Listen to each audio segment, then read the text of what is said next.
एक परिवार में करीबन 10 मेंबर थे। सभी मिलकर प्लास्टिक पैकिंग का बिजनेस करते थे। दिन भर में वो जितने भी प्लास्टिक की पैकिंग करते थे, शाम के वक्त वो दुकान में जाके डिलीवरी करके वापस वहां से पैसे लेके आते थे और उन्हीं पैसों से उनका घर गुजारा होता था और बाकी का काम होता था। बहुत ही अच्छी खासी बिजनेस चल रही थी, बहुत ही अच्छा खासा घर गुजारा हो रहा था। लेकिन गवर्नमेंट ने अचानक प्लास्टिक के ऊपर पूरी तरह से बैन लगा दी, जिस वजह से सारा का सारा परिवार पूरी तरह से बेरोजगार हो गए। उनके इनकम का सोर्स पूरी तरह से रुक चुका था और ये सिलसिला कई महीनों तक चलता रहा, जिस वजह से घर में जितने भी थोड़े बहुत बजट थे वो धीरे धीरे खत्म होने लगे। यहाँ तक कि उनको खाने के भी फांफे पड़ने लगे। जगह जगह इतनी उधारी हो चुकी थी कि अब वहाँ उन्हें उधारी मांगने में भी शर्म आती थी। और एक दिन उस घर की बड़ी बहू ने अपनी सासू माँ से कहा कि सासू माँ, घर में खाने के लिए एक भी अनाज नहीं है। अगर आप कहीं से अनाज की व्यवस्था करके नहीं लाओगे तो दोपहर का खाना कैसे बनेगा। तभी उसकी सासू माँ ने थोड़ा सोचते हुए अपने बहू से कहा कि ठीक है, तुम चिंता मत करो, मैं कहीं से कुछ व्यवस्था करके लाता हूँ। उसके बाद वो बूढ़ी माँ एक बड़ा सा झोला लेके एक दुकान में पहुंची और उस दुकानदार से कहती है कि मुझे 2 किलो चावल दे दो। जब दुकानदार ने 2 किलो चावल तोला तो उस बूढ़ी माँ ने कहा कि मेरे झोले में ये चावल डाल दो। तो दुकानदार ने उसके झोले पे 2 किलो चावल डाल दिया। उसके बाद उस बूढ़ी माँ ने दुकानदार से कहा कि एक काम करो, तुम मेरे लिए 1 किलो तुअर की भी दाल तोल दो। फिर जब दुकानदार ने 1 किलो तुअर दाल तोली तो बूढ़ी माँ ने कहा कि इसे भी इस झोले में डाल दो।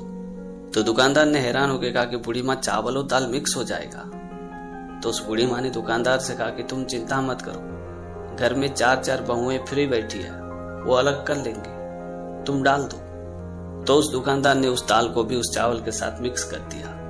उसके बाद उस बूढ़ी माँ ने दुकानदार से कहा कि एक काम करो, तुम मेरे लिए 1 किलो चने की भी दाल तोल दो और इसी झोले में डाल दो। तो दुकानदार ने फटाफट 1 किलो चने की भी दाल तोली और उसके झोले में डाल दिया।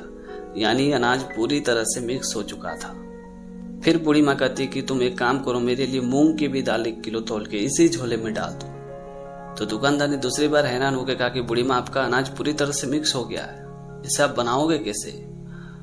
तो बूढ़ी माँ ने कहा कि तुम चिंता मत करो, मेरे घर में 4 बहुएं फ्री बैठी है, वो इन सारे अनाज को अलग कर लेंगी, तुम डालो इसमें, तुम्हें चिंता करने की कोई जरूरत नहीं। उसके बाद दुकानदार ने 1 किलो मूंग की दाल तोली और उसके झोले में डाल दिया।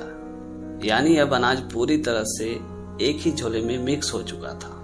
फिर दुकानदार ने सभी सामानों का लिस्ट बना के बिल बूढ़ी माँ के हाथ में थमाया। तो बूढ़ी माँ ने कहा कि एक काम करो, तुम इसे अपने खाते में लिख दो, मैं तुम्हें ये पैसे कुछ दिन बाद दूंगी।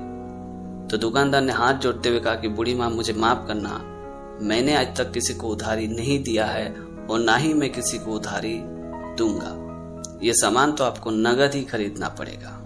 तो बूढ़ी माँ ने मुस्कुराते हुए कहा कि ठीक है, कोई बात नहीं, मेरे पास तो अभी पैसे नहीं है, एक काम करो, तुम ये सामान वापस रख लो, मुझे ये नहीं चाहिए। ये बात सुनते दुकानदार ने वापस हाथ जोड़ते हुए कहा कि बूढ़ी माँ, मुझे माफ करना, मेरे घर में 4 बहुएं फ्री में नहीं बैठी है जो इस अनाज को अलग करेगी। एक काम करो, आप ये अनाज उधारी में ले जाओ, जब आपके पास पैसे आ जाएंगे तब आप पैसे देते जाना।